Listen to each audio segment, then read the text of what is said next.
واحد اثنين ثلاثة.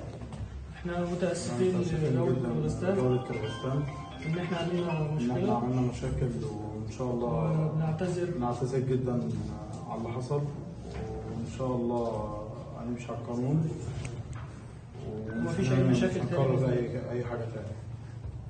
شكرا. Mi prosim prošenja от всех народов Кыргызстана и обещаем, что это больше не повторится, и будем соблюдать закон Кыргызстан, и нам очень жаль, что так получилось, и просим вас нас простить, и готовы нести полностью ответственность за наши поступки.